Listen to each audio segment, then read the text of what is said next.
Hi, and welcome to another edition of Taking Back Our Neighborhoods, an outreach program of Operation Our Town.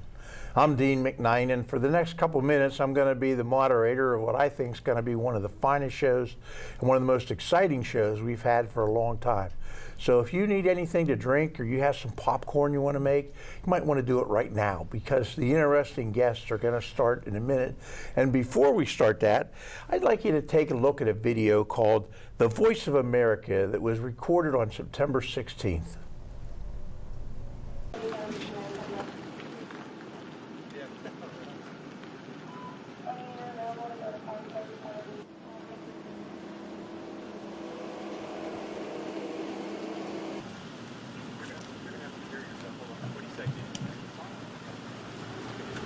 I just tell the youngsters to be careful, man. If the police come to y'all and say something to y'all, they do what they say.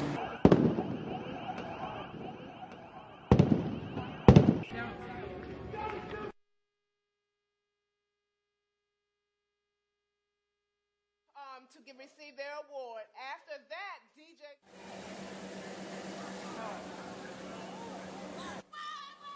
They're just starting to shoot and kill, and it is alarming. It is very alarming, and I think that it is a new shift in how we are being seen and how we are being treated, and we better pay attention so that we can get that shift back, bring some order and some harmony back.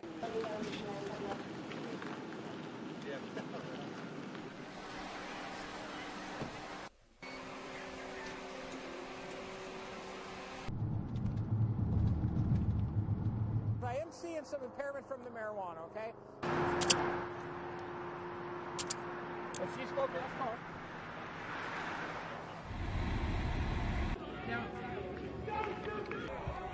Black youth are angry. They're upset about the blatant disregard of our life and our value. I want everyone in here to realize that no matter what your challenge is, you can overcome it. Whatever it is or they are, you can overcome those challenges. All right, we have one more. This is going to be a singer.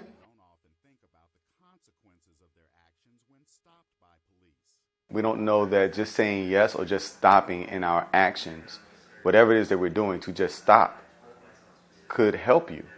All right, so look, right now we want to give it up. I talk with young people all the time about what we call street law, being able to understand your rights, being able to know exactly what to do if a police officer comes to you. We don't know that just saying yes or just stopping. We have to re-educate our people into the true knowledge of themselves as it relates to their essence, their culture, their background. So that may instill a sense of pride, positive pride, and a sense of dignity to the point where it will allow us to regulate our behavior as self-respecting people.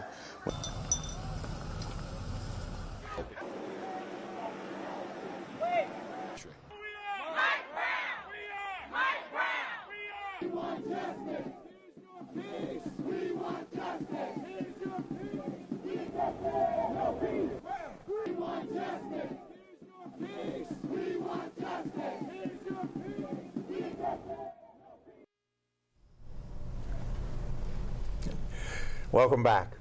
Our guests today are we're going to start out with two very terrific people and then have even more terrific people.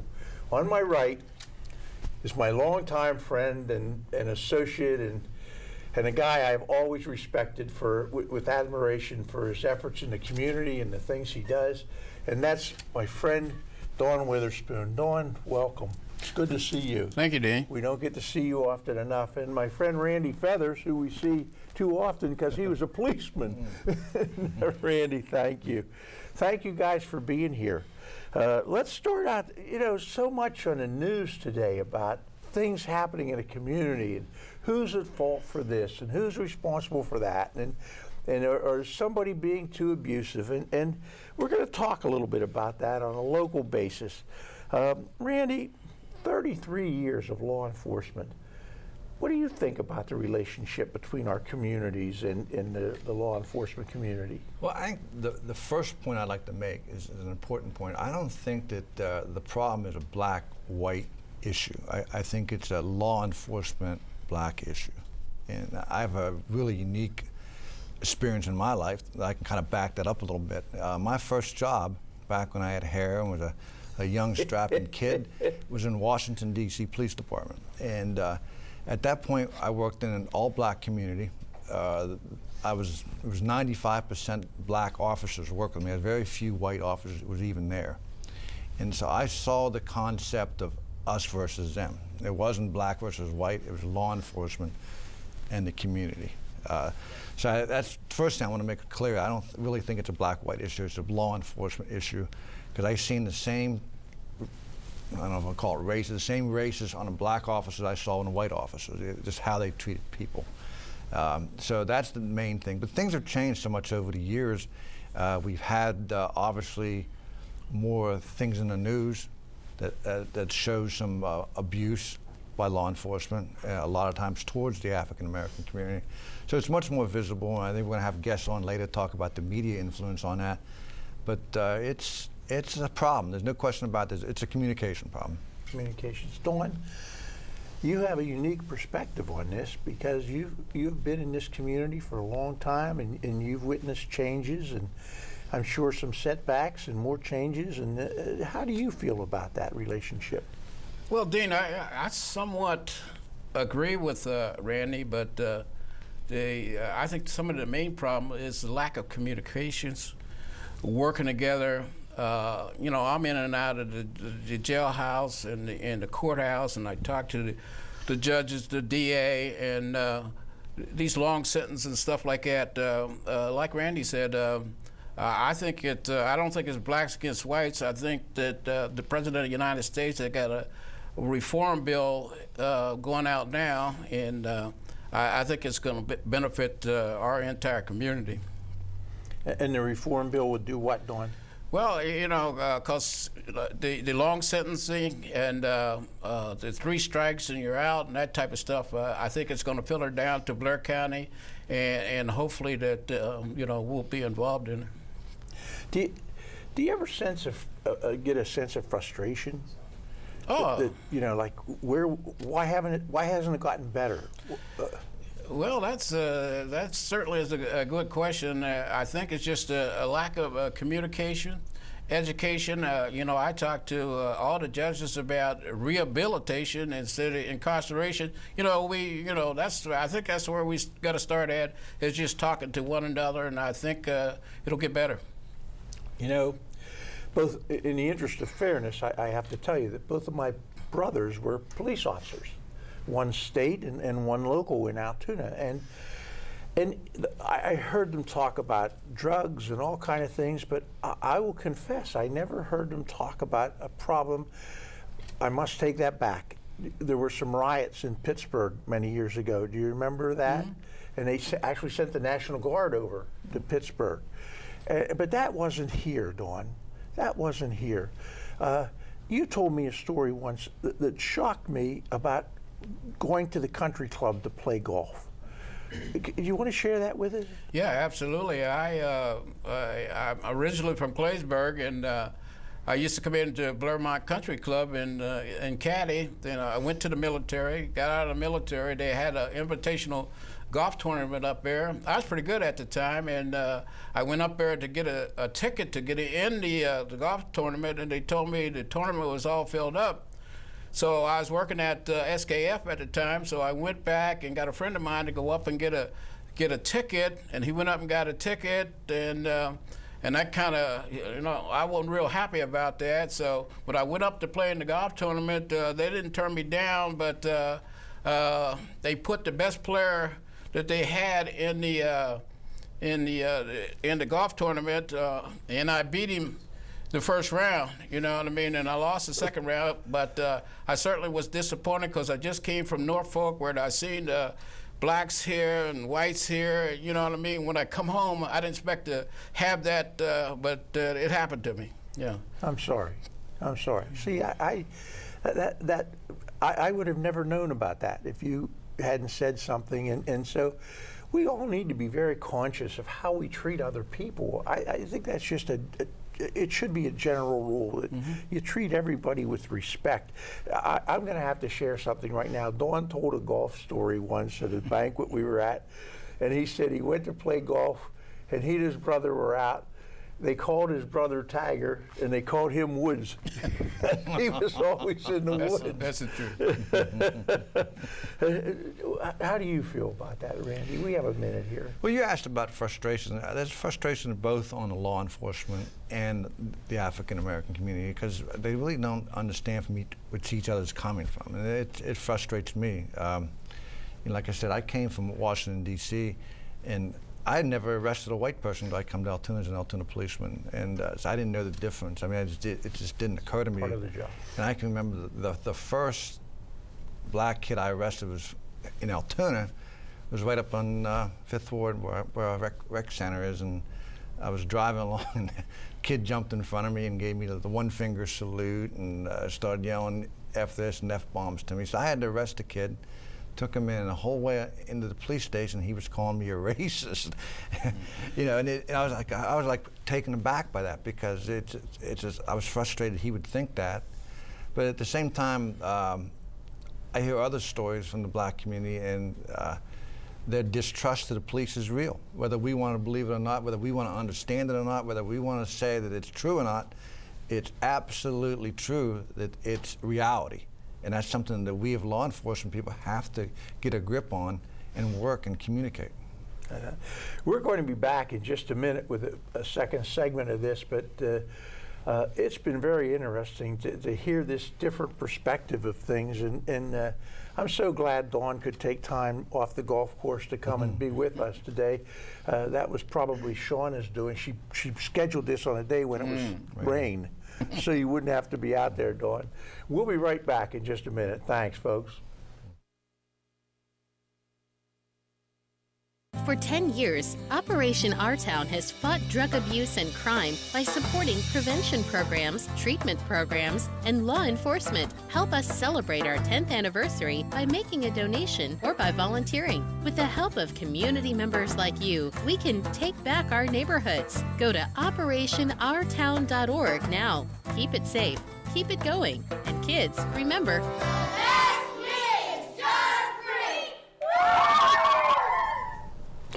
Welcome back. Wow, I told you it was an exciting show. Not only is Randy Feathers back, but look at this guy. Good-looking Aaron Thomas. Huh? You see him on the news media? I told him when he came in here, I said, I see him every night from State College, and I said to my wife, what a handsome guy. I'll bet he's on his way up. And my wife said, how would you know about handsome? And our friend Jeremiah Witherspoon, who is Dawn Witherspoon's nephew. Yes. And a boxer, and a football player, and another good-looking guy, and he's probably smarter than me, too. Dawn, too. Yeah.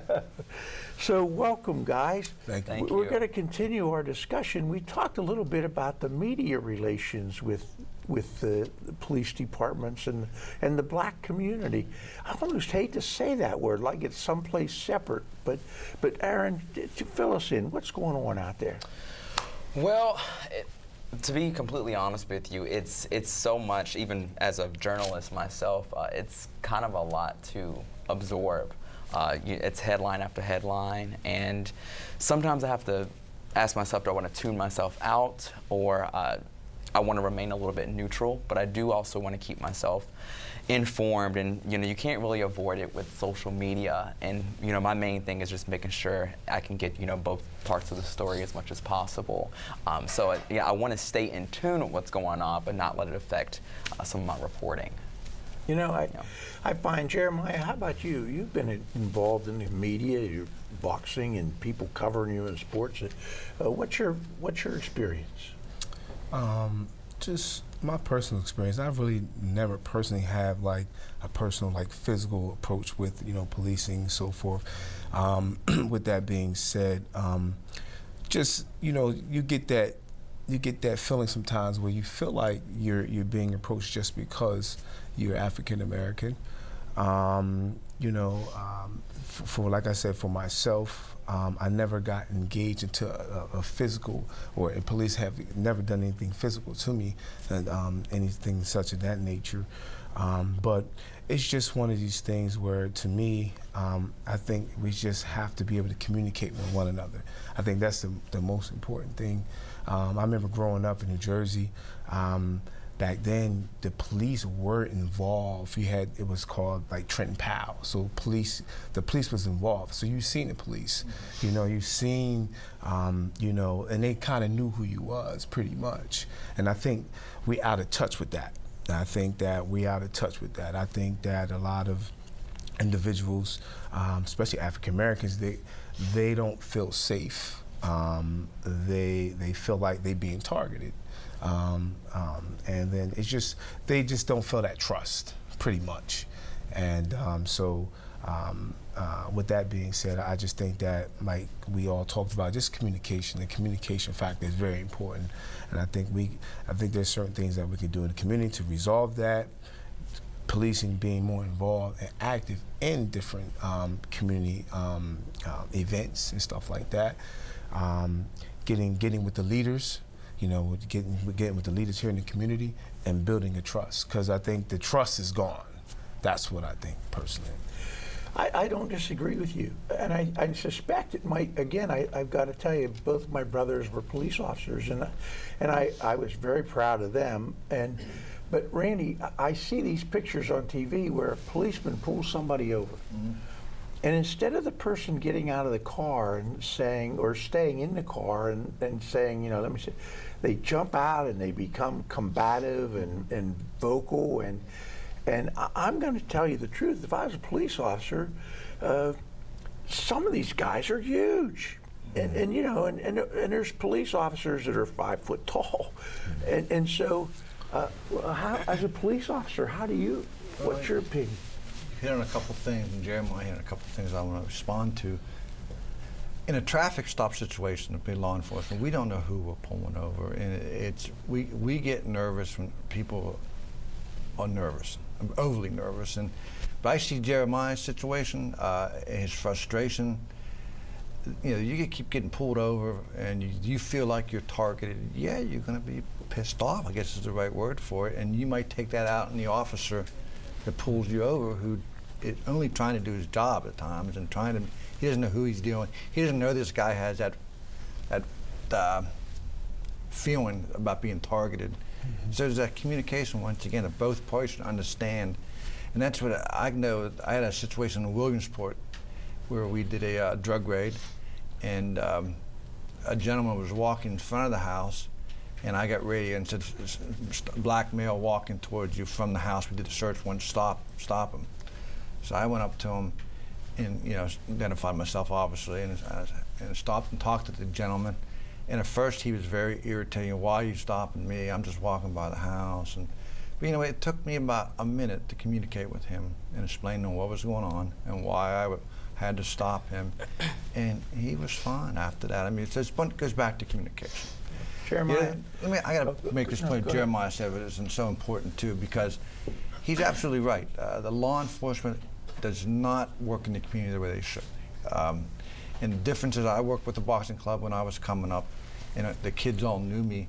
So I can remember a situation, I pulled one of them over one time, and it wasn't this cop pulling him over, it was Randy pulling him over. So he knew I didn't target him, you know. Mm-hmm. So it was that communication, that him knowing me as Randy and not so much as Officer Feathers, but he's absolutely 100% right, and that's something law enforcement needs to do a better job at. You know, when I was growing up, the only association I really had with blacks, it was on the football team, because they lived over on that side, and I was too poor to cross the tracks because we didn't have any money, and so that was my association, and they were good guys, and I can remember Bob Calise and Charlie Ditcher and some of these guys. They were terrific guys. That was my experience.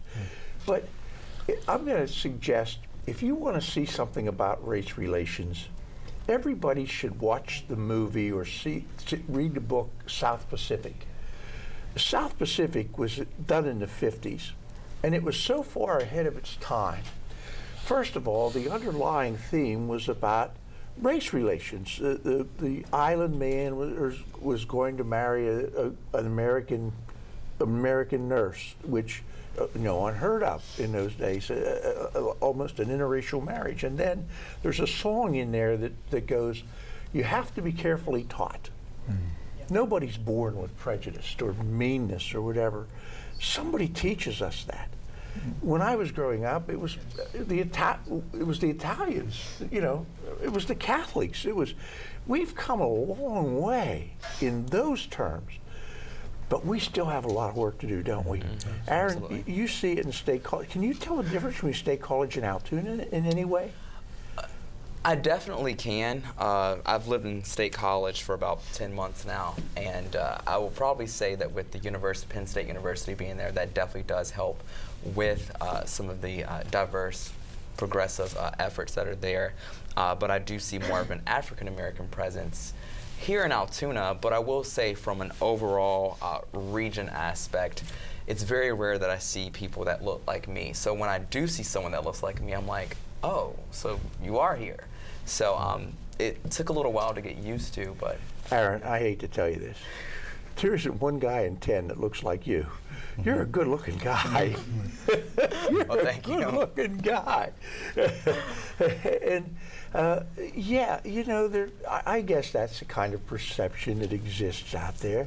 But Jeremiah, now you're a big guy. You'd be intimidating, okay?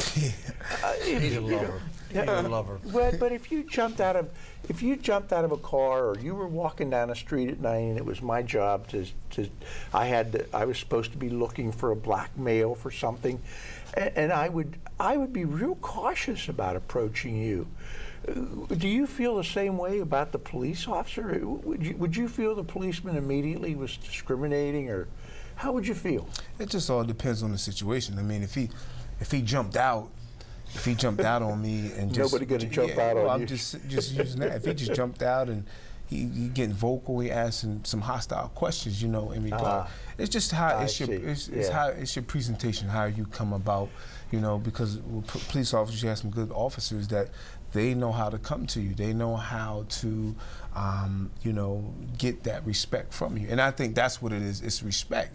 But if you jumping out and you vocally, you bashing whatever. I mean, that's where the things, cross the line, and then I think that's where the emotional part starts. What do you hear from your friends? What are your friends saying? I mean, you're in the media. You're famous, and everybody wants to be around a famous guy. And Jeremiah, sports guy, everybody wants to be around you. What do your friends say? Just the average guy. Far as the people that how they feel about law enforcement. What do they feel about it? I mean, a lot of them feel like they don't get that opportunity. They feel like they do feel like they're targeted, and they feel like it's a demand. They I don't know. It's kind of hard to explain, but it's kind of like they don't ask questions. They just rush in. Pretty much the people that I talk to in regards to that. I just think that a lot of times they just feel like they don't get that chance, or whatever the situation. I will tell you, the media, in a sense, just because all the drug dealers and things, and you see pictures, and you start to stereotype. Mm-hmm. Yeah. You don't mean to, right. But you just start to. Yeah. And I wish we had, more guys like Don Witherspoon all his life has been, wherever he was, friendly, outgoing, knows everybody, laughing, smile. Just a smile. What a difference it makes when somebody approaches you with a smile on their face, doesn't it? Yeah, absolutely. And a respect, you can tell when a person respects you. Absolutely. Yeah. And could you tell that? Oh, sure. Yeah. It's a different world. Mm-hmm. It's a different world. We get these stereotypes. I will tell you one thing that bothers me. Like outside of St. Louis, when they had the problem, the outside agitators come in. That bothers me. Mm-hmm. I know the neighbors and stuff, but here come these people blaming everybody. They got to be, and that bothers me. Say, if it's your problem, work it out. You don't need somebody telling you what to do. Right? That's absolutely right. No, you do. You need somebody telling you what to do. Yeah. We're going to be back in just a moment, folks. Thanks for being with us. Thank you, guys. Nice job, guys. For 10 years, Operation Our Town has fought drug abuse and crime by supporting prevention programs, treatment programs, and law enforcement. Help us celebrate our 10th anniversary by making a donation or by volunteering. With the help of community members like you, we can take back our neighborhoods. Go to OperationOurTown.org now. Keep it safe, keep it going, and kids, remember,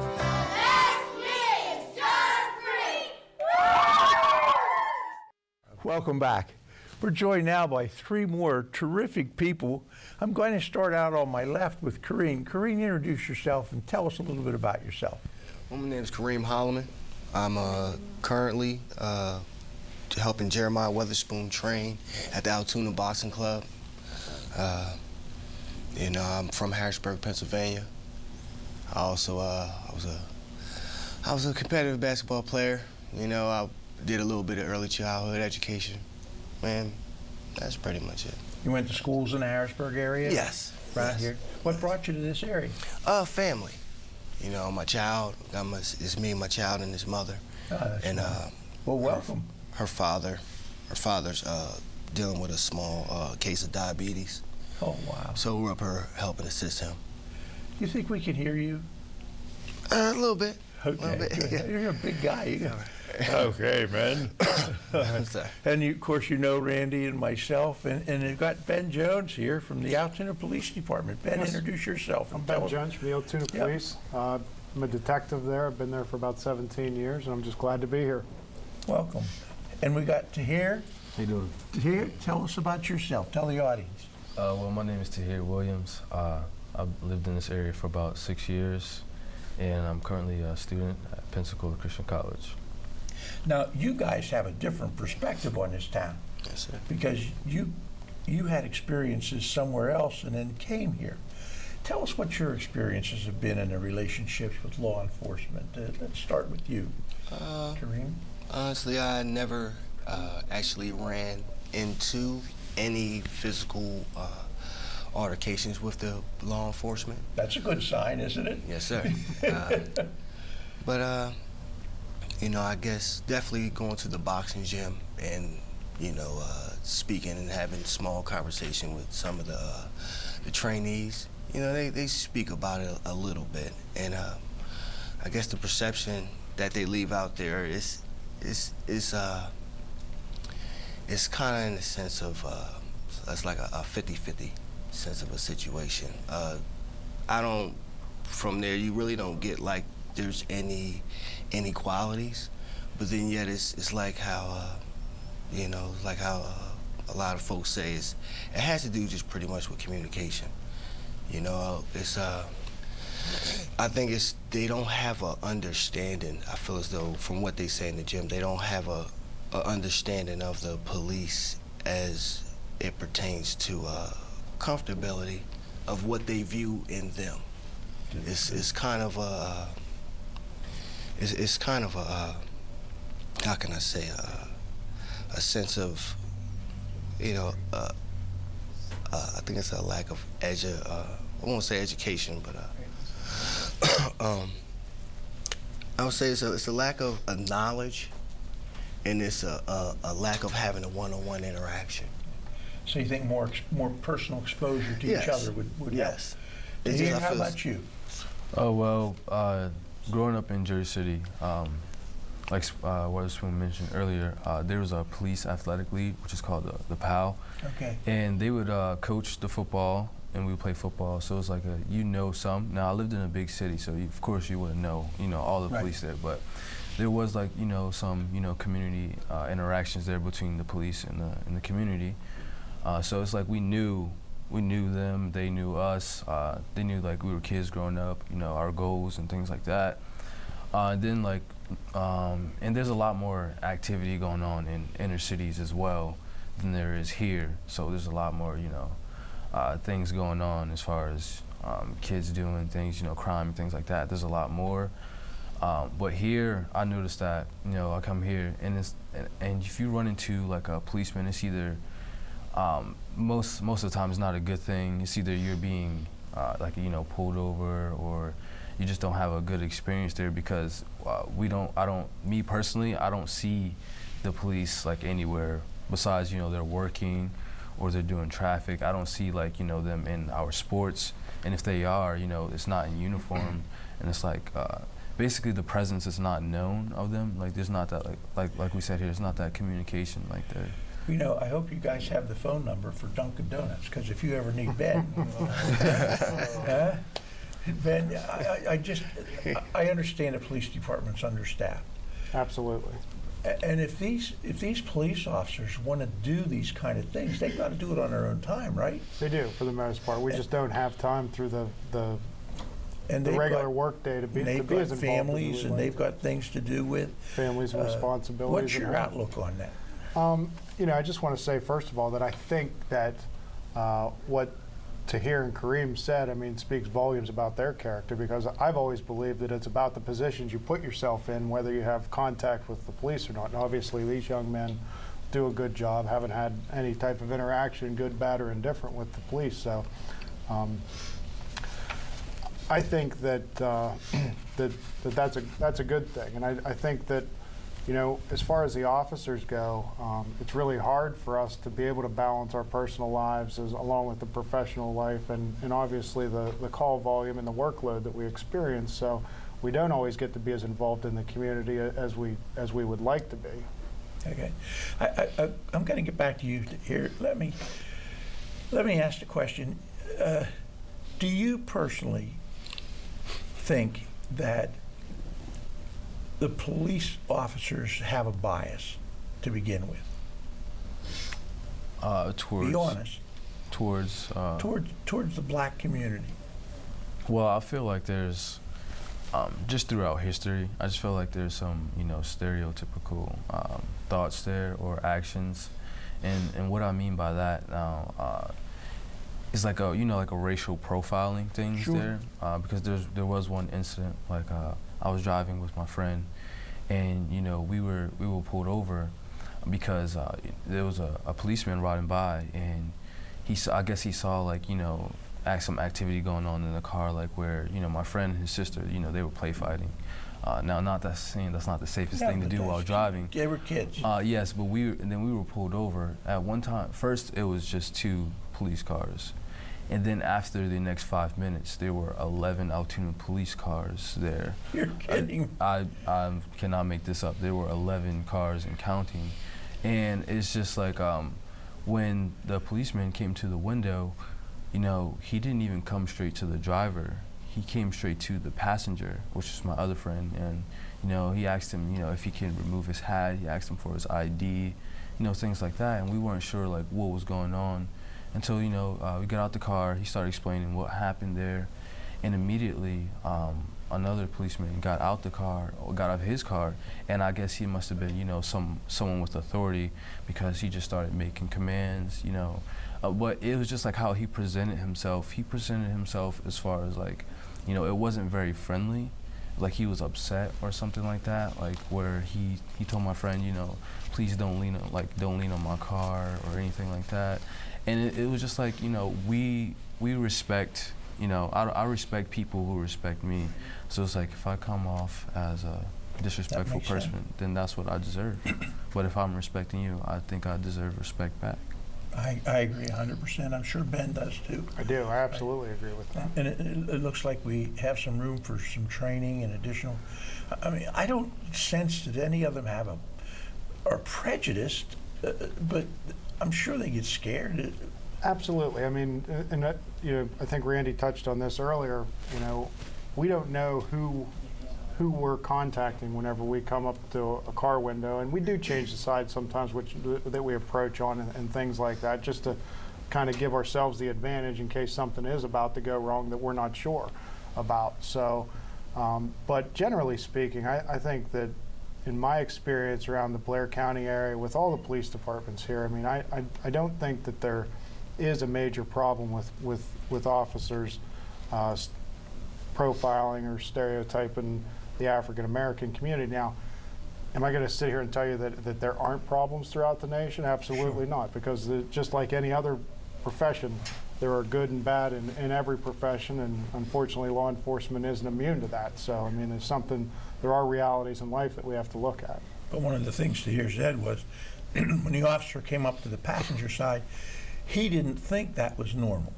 He thought that was, am I correct? Yeah, I didn't. You say they have their choice, but I will tell you, I agree with Tahir. I always thought the officer came up to the driver's side window. The vast majority of the time they will, but there's But nothing they that have says that we choice. have Right. to. I mean, They have it's just choice. what the officer believes is appropriate at the time. How about you, Kareem? I don't believe there's any form of a, like I said, of a prejudice. I think when it comes to the law enforcement, I think it's just a lack of understanding. Good observation. It's just, and that's just pretty much it. I think, when it comes to us, law enforcement versus the African American community, it's just a lack of knowledge within us as the African American community, as well as the law enforcement, and it's at a standstill. I think, and we need both of us as African American community, as well as the law enforcement. We need to just, I want to say in a sense, break the cycle. Both of us just come together without a process. Folks, you're hearing people talk about life experiences that most of us don't have. And I'd like you to take that into your mind and digest the information and think about, when was the last time you pulled up at a stoplight and you looked over at the car beside you and you saw a Muslim, a black, or whatever, and you turned your head and looked at the stoplight instead of smiling back? Or just smile, initiate the smile. Nothing wrong with that. I learned very early in life that if you're going to keep from getting beaten up every day, you got to learn how to smile, but not laugh. Just smile a little bit and let people know that you want to be their friend. And I think that's what the bottom line is. Everybody wants to be a friend. And like I said, some of my best friends, I don't know what my life would have been like if I hadn't met some of the friends that I have in every community. And we're going to come back in a couple minutes and we're going to ask for some solutions. What do we need? Where do we need to go from here? What would we like to see happen? So come right back. If you need to refill your popcorn or your drink, take that second and do that, but come right back. See you later. For 10 years, Operation Our Town has fought drug abuse and crime by supporting prevention programs, treatment programs, and law enforcement. Help us celebrate our 10th anniversary by making a donation or by volunteering. With the help of community members like you, we can take back our neighborhoods. Go to OperationOurTown.org now. Keep it safe, keep it going, and kids, remember,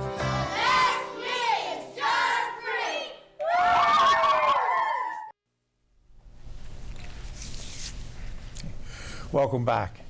We've had the opportunity so far today to explore some mixed opinions, some misunderstandings, some observations about situations in our community that could be better. And now we're going to talk about how to make them better. And that's really what's important here. And so I'd like you to listen too, because this isn't just our responsibility. This is everybody's responsibility. This is our home, and we want to make it the best home we can have for everybody. And let's start out with, we talked a little bit about Tahir here. Do you have anything you'd like to see happen in the community? What would help make it better to you? I believe what will help make the community better is if there's a way for, like the law enforcement, to let the community know that they are here for us to help us and not harm us, because that's what I feel like a lot of people feel like, that they're here to, just enforce law and harm us. But like Benny was saying earlier, they don't have the time, to do like all these other activities as they wish. But just, something together, like maybe if like the community can host something to, let them know that that they're for the people. Great idea. Something like a community dinner with some black community and some law enforcement community, and chance to meet each other. Yeah, some together interaction there. Great idea. You're a smart man. Aaron may be good looking, but you're smart. Ben, how about you?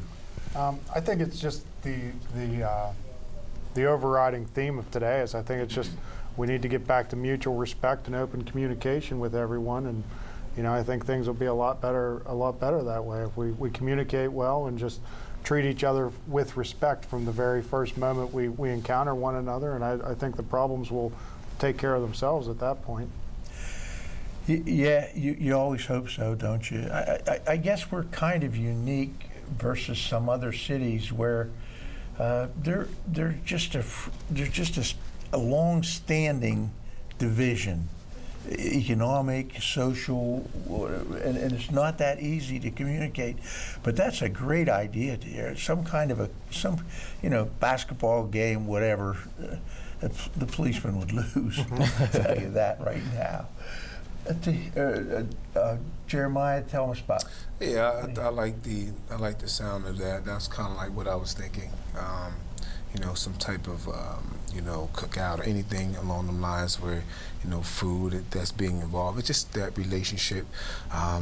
Some programs we have to figure out. I know.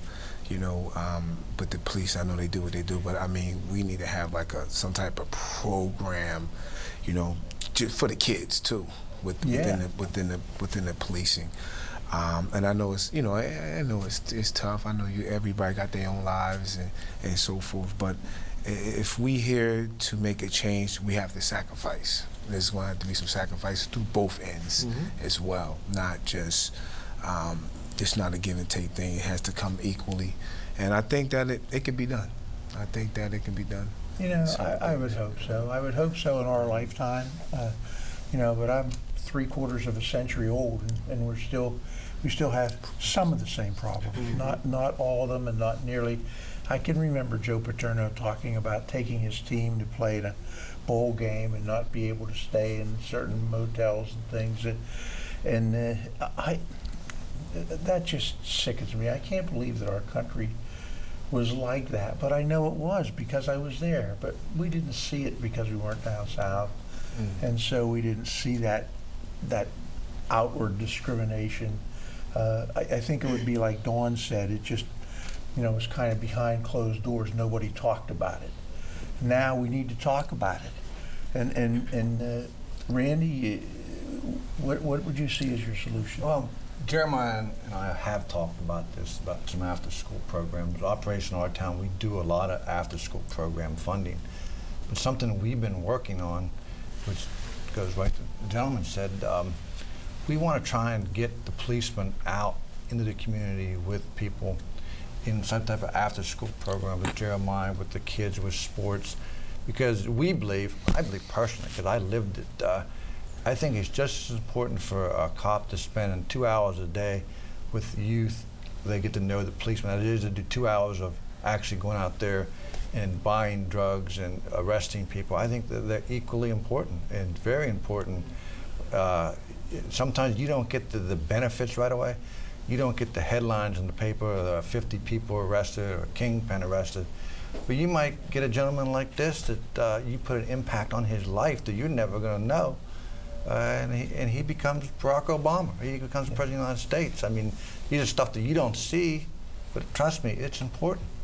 You're absolutely right, Randy. Tell me about the Booker T. Washington Center. We did some renovations up there, and the basketball court stuff. Does things like that make a difference to hear? Oh, definitely, because as a basketball player in this area, well, first I grew up in a city where a lot of like I said, the police activity league, they would have a PAL there where after school kids can just go and they can play basketball there. It's free. It's a community center. They would play basketball there after schools. You can do homework there. You can even go to the back in the park. And it's like when I first moved here, I was like searching like, is there anything like that here? Is there any like something after school I can just go practice, hang out with friends that's safe, that I know is like that I can do every day, and besides, there's nothing like that here. So it's like, okay, now I gotta go outside, find something to do or something that I like to do. Or if I don't have the money, now I have to come up with the money to do things that I like to do. When I believe as a community that should be provided to the kids from the start. You would hope that, wouldn't you? Yeah. Have you ever had experience, besides the boxing, have you had experience with the Booker Washington Center, Jeremiah? Oh, yes. Randy Feathers and my Uncle Don, they're part of that program. It's real good. It's the whole setup, the layout. I think that more of that is needed, and they did a wonderful job up there. It shows that opportunity and coming together can happen with that Booker T. Washington, and that's where the faith and hope coming at. And I think that with that being said, that's an excellent job. We just need to continue to hit different places in Altoona, work on different projects, and I just think that overall it'll come. I think that we have some people here in the community that's really trying to make a forward progress. I know my uncle himself, Uncle Donald Witherspoon. I'm following his footprints, footsteps a little bit, and just trying to be more active myself. How about Operation Our Town? Did either of you guys hear? Did you know about Operation Our Town before this show? Before you came here? Yeah, yes, I heard of just because of people that I know that's involved with it, and it's they're making a difference, aren't they? Yeah, that's what they're trying to do. We help fund the boxing club too. That's one of our things we do. Mm-hmm. I remember the Robertsons, two brothers, and Robbie was the boxer guy. Johnny's a little soft. Johnny little soft guy. Johnny was the gambler guy, and the other way around. Bobby was the other way around. Johnny was the softy guy. But anyhow, it's just, I really, you've piqued my interest now in something coming together, and maybe, one of the things we've talked about show after show is not just drug enforcement, not just but the rehabilitation, helping people get beyond that. And I will tell you, I for one, sometimes look in the newspaper and see the same names and I think, why should I care? Why should I care? And then we talk to some young man who got involved with drugs when he was 7 or 8 years old because the older guys on the football team got him involved in drugs and straightened out his life and blah, blah, blah. And it's like you said, one saved. And a lot of people don't appreciate the full impact of Operation Our Town and its scope and entirety of all the things that it touches. I wish we could do more for young people. I wish, you mentioned schools. I don't know whether, like I said, we don't have the resources, but sometimes I think we do. And this is something that Jeremiah and I talked about, because I grew up in the Washington, D.C. area, and I had the same experience he did. After school, all the schools were open. You go to the gyms. Around here, so many times I see our public schools closed after school in the evenings and the weekends. They're closed from, we talked about that, Jeremiah. These gyms are open, they're closed all the time. Open them up and get these kids in there. I think the buildings are there. We just have to put the effort in to organize and get these kids off the street and get good role models that they can see. We spent money on bricks and mortar, and then we don't spend the extra money to make them usable all day long and things. That's this is some great ideas, folks. I hope the people are thinking about ideas that can make this thing work for us, make this a better home. I've always said this is a great place to live. Altoona and Blair County. When I retired from the bank, I looked where was I going to go? South Carolina, Miami, Arizona. No place was better than here. It's colder here, though. Well, one thing about being retired, you can always go south and get warm. But the fact is that the medical care, and the things like Operation Our Town that have come together because they see a need and they want things to happen. And I'm very proud of I'm proud of you guys coming here and sharing your stories with us and make people aware. Let people know what's on your mind. Like I said, in my neighborhood, I don't even know what my neighbor next door is doing. because they won't talk to me. but if I had any friends, I'd find out. But you know, we don't run in the same groups, so somebody has to tell it. Somebody has to make it public. Maybe we should talk the television station into giving Aaron a 15-minute show or something. You and Aaron again. Well, this guy, I'm his fan. I'm his fan. Listen, I know how tough it is. I used to go out and talk to the major media markets and have people say to me, "What would a big fat banker know about economy?" and so it's not an easy job out there. So, like I said, we've got challenges. We've got challenges. And I hope we can face them. Ben, tell me about the police department now. My brother he's been retired for a long time, and a lot of new things are going on there. There is. We recently just hired our 66th officer, which brings us up to a full complement of officers, which has been a long time since we've been there. Now, obviously, those officers have to go through a training program that'll last about 6 months. Right. But we're excited. We have some really, really good up-and-coming officers. We have some people that I'm really proud of. They're gonna serve this community well. You know, we're making changes every day. We're examining the problems that we see in the community. We take the input from the community. Our Facebook page, we get information on that on a daily basis. People, you know, sending us feedback about what they think we did wrong, what they think we did right, thanking us, telling us we did a terrible job. And each one of those messages is read by an officer every day, and we do take that to heart, and we do listen to it and try to make changes as we can with those suggestions and the input from the community. Brought up an interesting point. This is I'm not asking for your opinion, but what you sense is your community's opinion. Is there a difference between a city policeman pulling you over and a state policeman? Would there be a different sense of anxiety, or is it all the same just because they're police officers? It's pretty much the same. I mean, pretty much the same. Yeah, it's pretty much the same. I mean, same thing to here. Yeah, pretty much. I would say it's pretty much police the officer. Pretty much same. Yeah. Pretty much. You know, they scare me when they pull me over. Red lights I'm come on. serious. Quit speeding.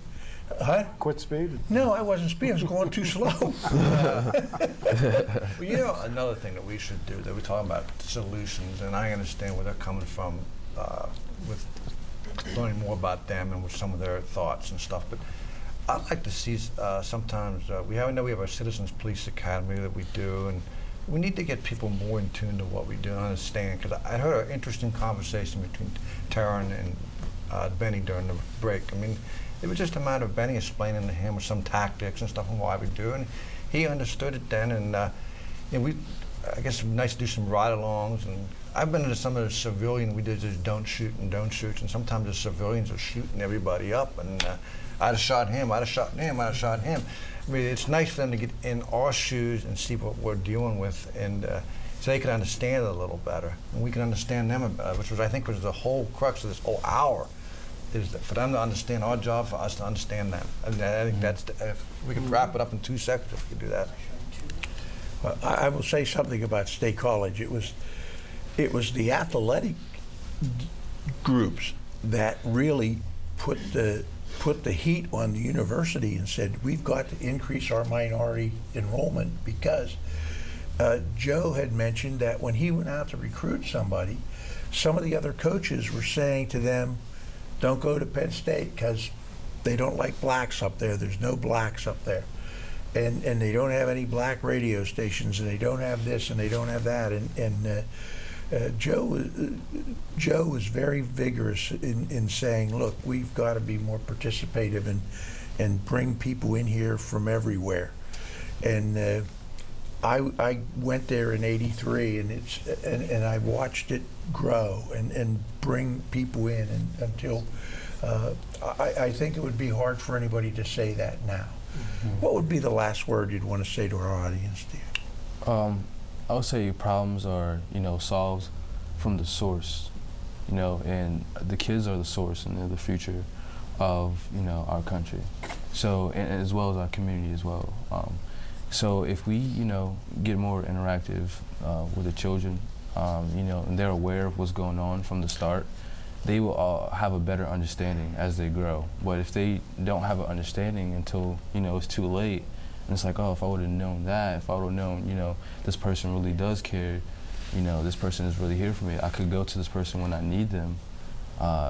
You know, sometimes it's just too late, and, you know, that needs to be solved from the source. We start educating about drugs at the junior level. Why not about law enforcement? Same thing. Absolutely. And I think personally, we just need, I'm about the kids myself, we just need to take each kid and put your arm around them. I think that, you know, a lot of kids, you have kids that's single parents and so forth. I think we need to really involve ourselves and being able to just connect with them. It's been a great show, ladies and gentlemen. I've learned an awful lot, and I've met some new friends that I'm very happy to call my friends. And I'm asking you, push out the pusher, the hotline's out there, and send in the checks or the cash. That's what makes this world go round. That's what allows us to do these things we're talking about. $5, $10, it doesn't have to be $50. Just do what you can. Volunteer. Let's make this even a better place than it is now. Thanks for watching. I hope you had a great visit. Talk to you later.